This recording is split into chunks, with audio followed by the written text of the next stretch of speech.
everyone, welcome to HubShots episode 144. We talk about Google Search Console, HubSpot ads, and easily adding contacts into the HubSpot CRM. You're listening to APAC's #1 HubSpot focused podcast, where we discuss HubSpot tips, tricks, and features and strategies for growing your marketing results. We hope you enjoy the podcast as much as HubSpot's CEO, Brian Halligan, does. Thanks for creating this podcast. It's awesome. I listen to it on the weekends and I really enjoy it. My name is Ian Jacob from Search and Be Found, and with me is my co-host Craig Bailey from XEN Systems. How are you, Craig? I am so good. I know you're so good. Do you remember? How was that burger? Oh, mate, that burger was good. And the tooth is good. You know, last episode I was complaining because I was on the codeine from my wisdom tooth. Turned out I had a few complications. That's right. Why am I mentioning this? Listeners don't care that I had my wisdom tooth out, right? People don't care. But here's the lesson. Sometimes you have to have a bad experience just to appreciate how good life is when it's fixed, right? So I've been so happy this week because when you've had no sleep all week from a toothache, they finally fix it and you sleep well, it's so good. So you said, how am I? I'm so good. It's such a good week. Massive difference. It's massive. All right, Craig, on to our inbound thought of the week. And this is about Google Search Console, or previously people might have known it as Google Webmaster Tools. And this now integrates into HubSpot. And why is this important, Craig? Well, why is it in inbound thought of the week? Because remember when inbound was about organic, Ian? Remember back in the good old days? That's right. But now, because we'll be looking at Shot 2 and, Google Ads, which is becoming more and more prominent in their features. What's funny is now when you go into the marketing menu in HubSpot, marketing, you know what the first thing is there? Ads. In an inboundy way, of course, right? But inbound thought of the week is about organic, which is around Google Search Console. So I think it's interesting that there's been two big feature kind of rollouts from HubSpot in the last, week or two. By the time you hear this, listeners. So one is ads, which we'll come to in Shot 2, but the first is Google Search Console. And for people that aren't familiar with Google Search Console, it used to be called Google Webmaster Tools. And this is a tool that Google provides. It's not a HubSpot tool. Google provides it. And it gives you insight onto how well your site is doing in the Google search results. And so, for example, it'll tell you how many times your site turned up in search results. That's called impressions. It'll also give you things like average ranking for keywords. It'll tell me how many clicks you've had through to your site, those kind of things. So it's really important. Why we're mentioning it here is because HubSpot's actually just launched an integration where you can connect your Google Search Console account to HubSpot, and then in things like the content strategy tool or also on landing pages, web pages in their optimization section, you can actually see data from Google Search Console pulled directly in.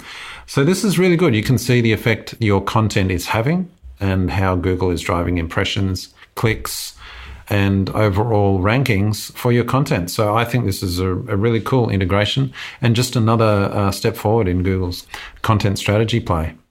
And now we have a tool that's kind of outside of this, but it's called Sanity Check. And it's something you discovered in one of the groups you're a part of. We had a look at it. It's a good tool. It's at its infancy. It's at its start. But I think it's a great way to use this tool to do a check of sites. So it'll check your speed, it'll check keywords. One thing I loved that you showed me is these keywords that are within striking distance that you could potentially do some work and rank for. And there are many other features that are in this product, but I think it's a good value product. If you've got one site, I think it's like $15, $20 a month to keep it track. It starts at $10. Oh, $10 for one site, yeah. Yeah. Look, it's really good. And the one you mentioned, striking distance, it looks at Google Search Console data and it says, show me all the queries that I kind of rank for on page 2 and 3 that are getting a reasonable number of impressions. Now, before we had to kind of export the data out of Google Search Console, put it in spreadsheets, filter out our page 2 and 3. Right now, we'll sort by volume of impressions, etc. All the stuff that SEOs have been doing for years. Here's a tool that just does it like that. So you can go in, you can just run it, and that kind of time-saving stuff I love. We're going to talk a little bit about scalability and automation when we come to our insight of the week. But I love any tool that increases efficiency. Yes. And takes away stuff that might have taken me 10 or 15 minutes before and makes that a 1-second job and something that my team can just do and we can do for all our clients and put them into this tool. And it can send me a daily email. It gives me an updated on that. That's valuable. This is the tool for you, sanitycheck.io. We've got a link in the show notes. Check it out. All right, onto our HubSpot marketing feature of the week, Craig. And this is the HubSpot Ads add-on. And what's actually happening is that this Ads add-on, or a cut-down version of it, is rolling into Marketing Professional and Enterprise as a part of the Marketing Hub. Now, why is this important, Craig? Is because ads are used across a lot of accounts within Marketing Hub and Professional, and we'd often buy the ads add-on because we found it to be really valuable in providing insight into contacts and into ads that were working and converting and what was actually taking place. So that's why we used to use that. But what's going to happen is now there's going to be an included version in the Marketing Hub Professional Enterprise, and then you can still buy the ads add-on, which gives you a few extra features. And there's something to do with ad spend caps and audience syncing. So I think it's really important to understand what these differences are. And we'll put a nice little frequently asked questions / graph in the show notes that you can actually have a look at this. So one of the things we want you to be aware of is that they're limiting ad spend and audience limits on the add-ons.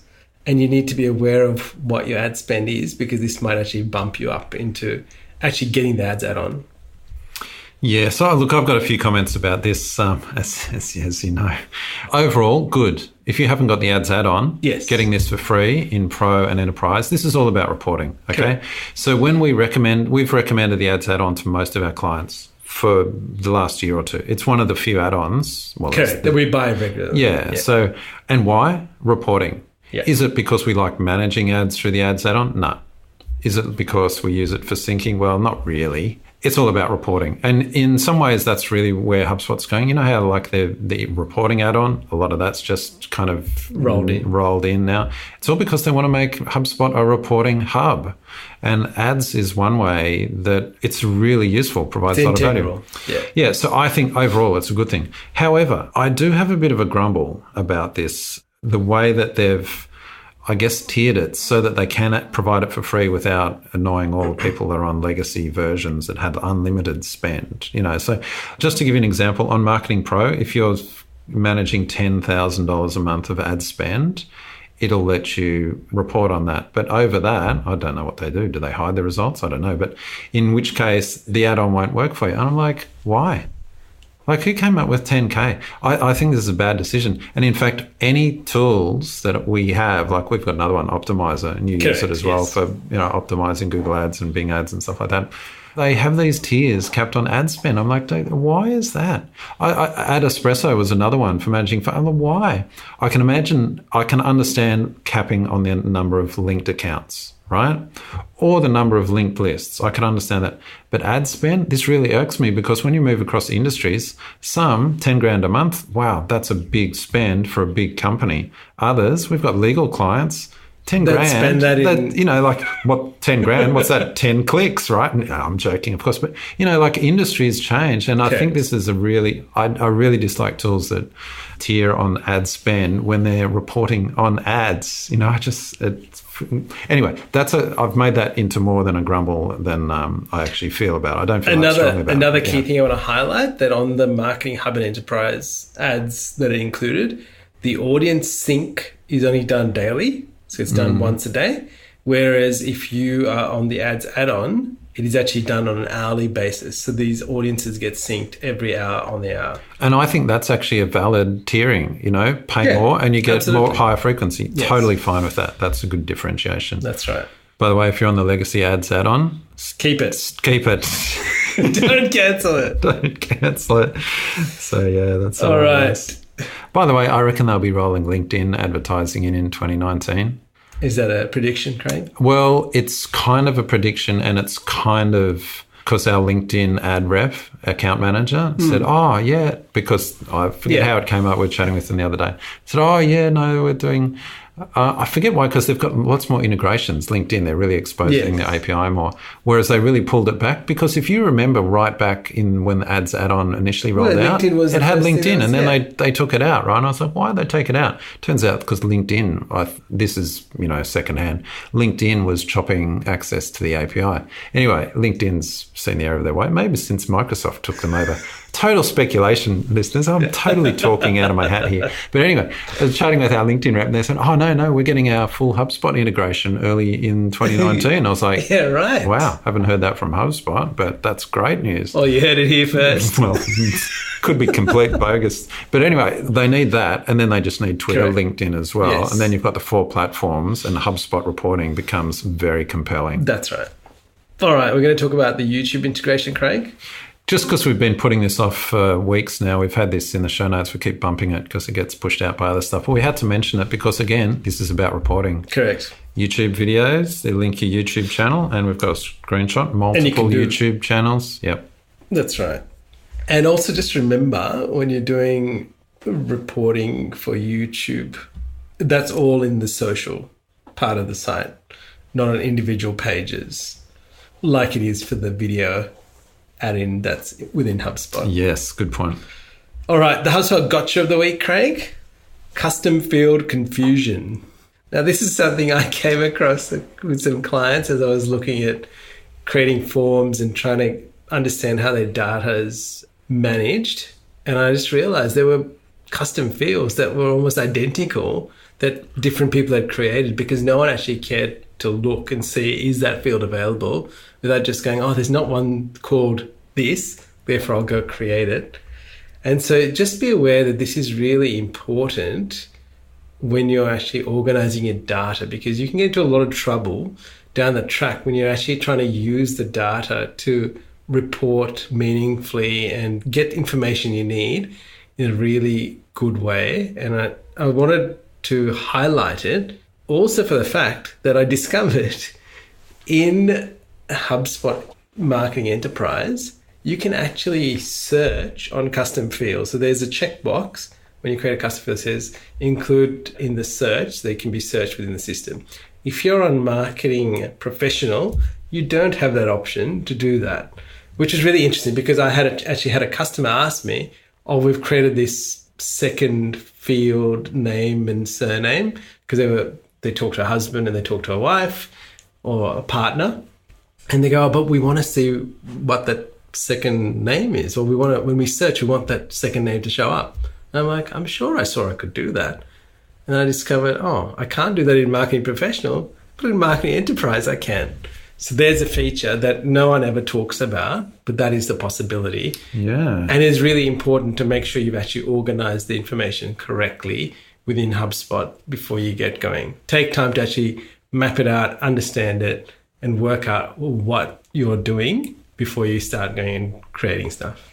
By the way, that totally unrelated to this segment, but you did raise it then, the idea of associated contacts. Yes. That's something sorely missing from HubSpot. You want to have a contact and say, Correct. Oh, this contact is associated with this contact. Yes. Gee, that'd be handy. Yes, it would. That must be coming. I know Salesforce, we can do that kind we of should stuff. check that. Yeah. Might be on that list. Associated contacts, because then you could just have family members. Well, that's what I would be expecting, right? This is exactly right. Like, what's a relationship between two contacts? Yeah. Well, that's right. Associated and association relationship. Yeah. Next of kin, emergency contact. Yes. All these kind of things. Yeah. All right. Marketing tip of the week, Craig? Yeah, blog post from HubSpot just about naming conventions. And you know what they call? Organising your HubSpot contact for 2019. Time to roll out HubSpot content, for 2019. Time to roll out those for 2019 blog posts, folks. But anyway, it's actually good, timely, because, and this goes back to your point in the earlier shot, just about preparing your custom properties. It's all around naming. And if you had proper naming conventions in place, you'd probably catch that when you did custom properties.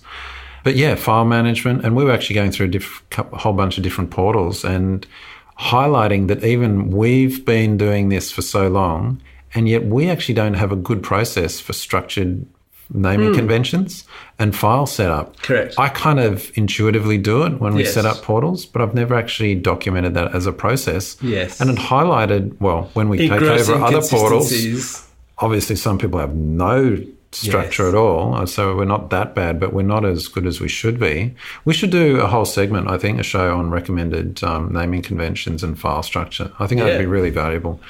Really makes organising things so much better. But anyway, this blog post from HubSpot. And I think this becomes really key, Craig. And this goes into organising the way we organise landing pages, lists, website pages, and so on. It becomes really key, especially when you're in an enterprise portal and you are managing multiple sites, multiple blogs, multiple lists. This is really key to managing it efficiently. Yeah. And not getting things mixed up in the whole Absolutely. pie. All right, onto our HubSpot sales feature of the week, Craig. Setting your notification preferences in HubSpot. I think this is really important, and it seems to be an ever-growing list of stuff that turns up. We should just recommend this every month. There's always something new there. There is. So you want to highlight that obviously there is some stuff there that needs to be... You need to check because when there are different notifications, because before you could just do email or notification center. Now you can do floating notifications.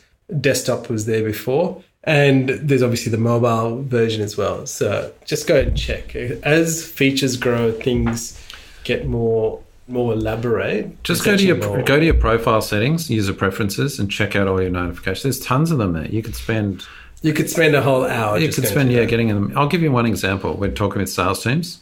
We have workflows. We assign them tasks at end of a workflow or at a lead score, something that's engaged. Task assigned to you. They said, look, I keep getting an email that I've been assigned this task. Yes. I don't want that. Yep. Because I'm in the CRM. I was like, go into preferences, look at here's how you can be notified. And the thing is, it's on by default to be notified by email. Right. Like, how do I unsubscribe from all of this? That's the way. Go to your user preferences. That's a really good tip, Craig, because that one of the sales teams I was talking to, they were having the same thing, where they were getting all of these email notifications, especially the sales manager.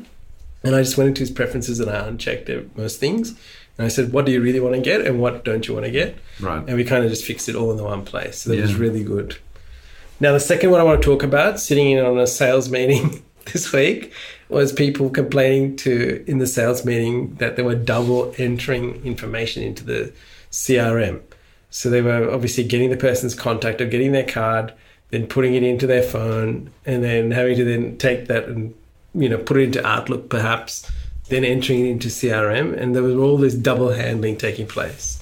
Within the HubSpot app on your device, you can actually now, with about 2 clicks, you can click the add contact and you can either scan the business card and add it straight into the CRM, or you can add a contact that's existing in your contacts into the CRM. So use those two methods to actually get data in efficiently with less error, but also to save yourself from trying to put this in. Yeah. That's really cool. And I saw here you can import from contacts as well. Correct. So that's been there, and that's been a really good feature. Do you use the app much? I do when I'm looking at contacts or someone contacts me. I look at these properties of where they're converted. Right. Yeah. So I must admit, I never use the app. Yeah. But then again, I really only use my phone as a consumption device. I don't do much work on my phone, so I'm probably not a good use case. But I'm interested if you use it. I know our clients use it a lot, but as a partner, do you use it much, do you find, apart from what you just mentioned there in terms of checking sources and things like that? No, I don't, and I should. I just find the limited functionality that I get there is not something that I use all the time. Yeah, right. I think it is much more of a sales tool. It is. Even though definitely. It's got stuff like, email reporting and stuff. Correct. But yeah, it's much more That's right. It is definitely more sales related.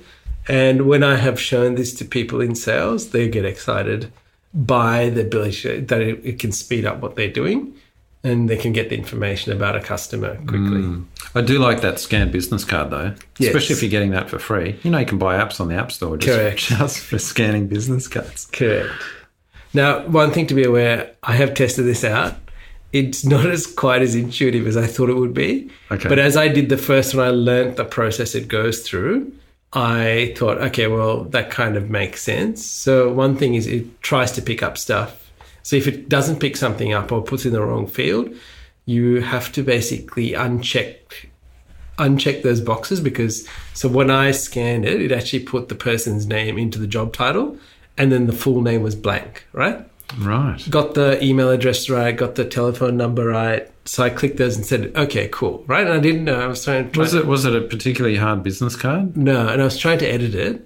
But then what I did was when I went to the next screen, it then said, oh, well, here's the information that we couldn't match. Does it belong here?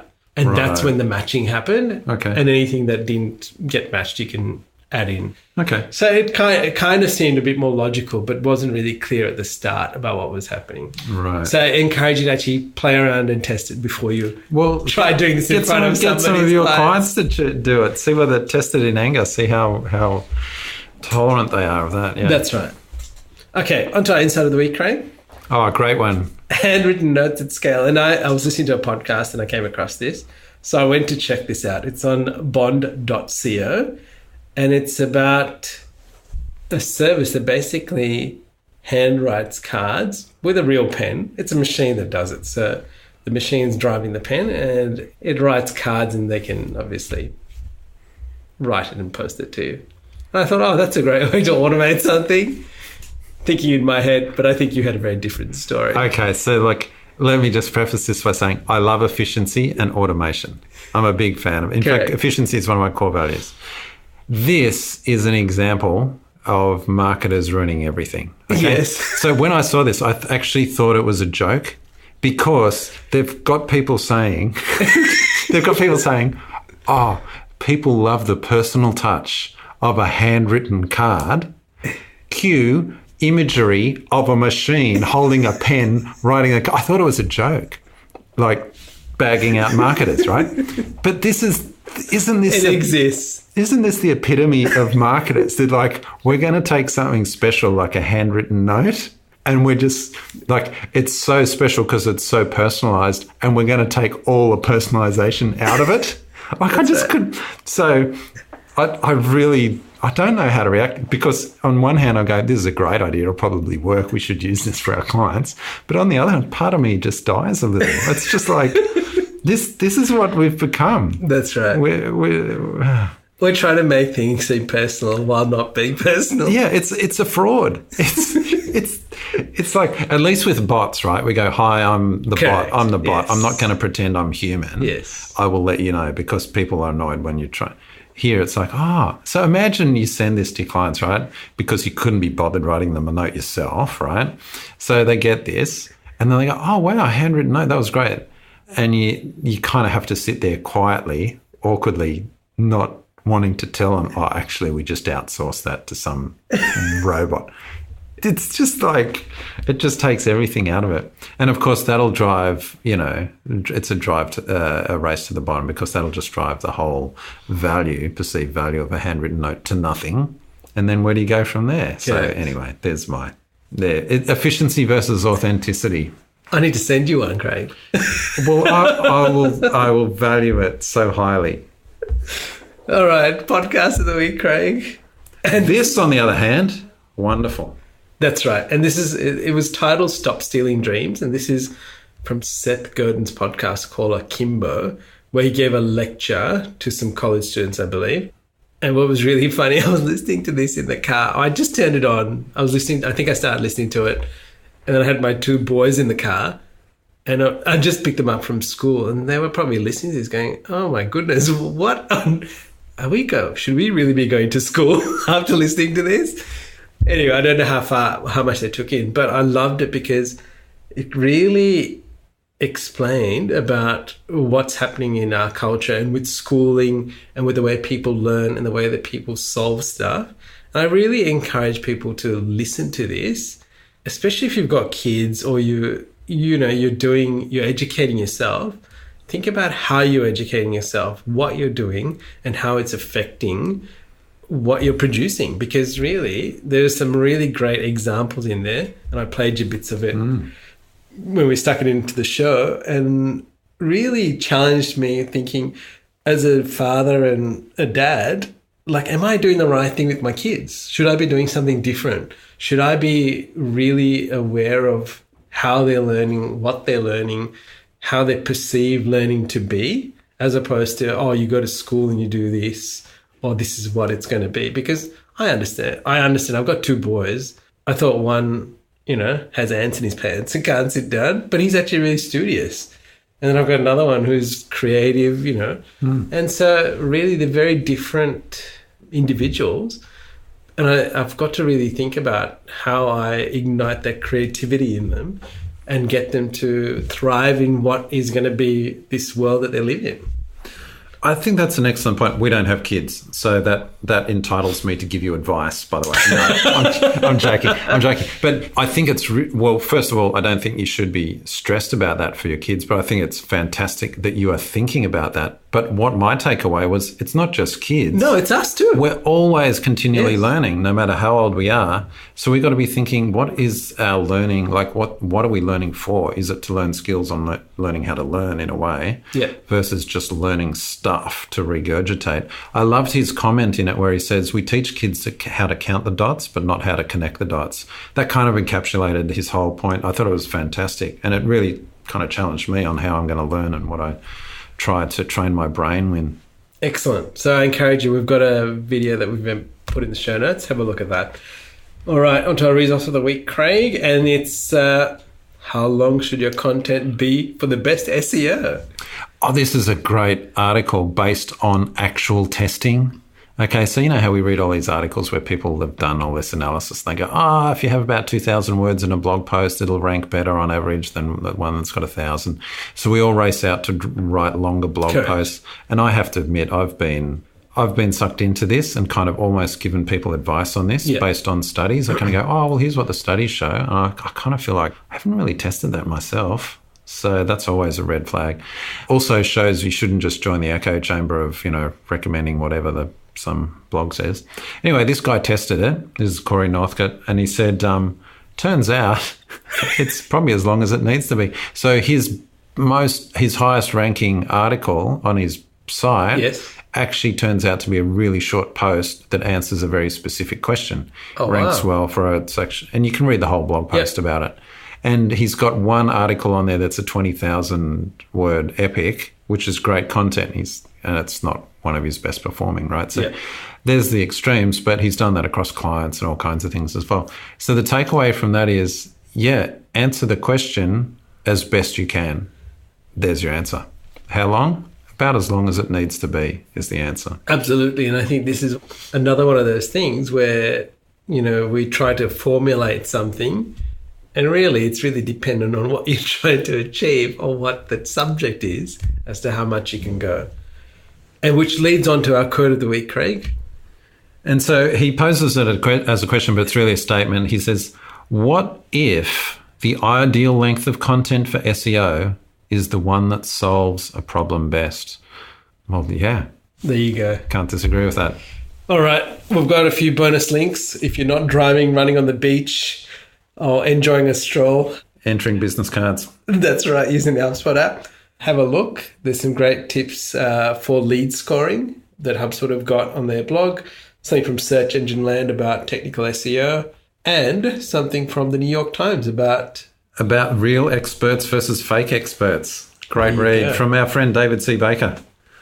All right, we'd love you to leave a review on our podcast, on Apple Podcasts, as it will greatly help us to help you. And if you've learned anything, we'd love you to let us know. Leave us a comment. Send us a question. Yes, send us a question. Well, Craig, until next time. Catch you later, Ian. Thank you for listening to this episode of HubShots. For show notes, resources, HubSpot news, including practical strategies you can implement, visit us at hubshots.com.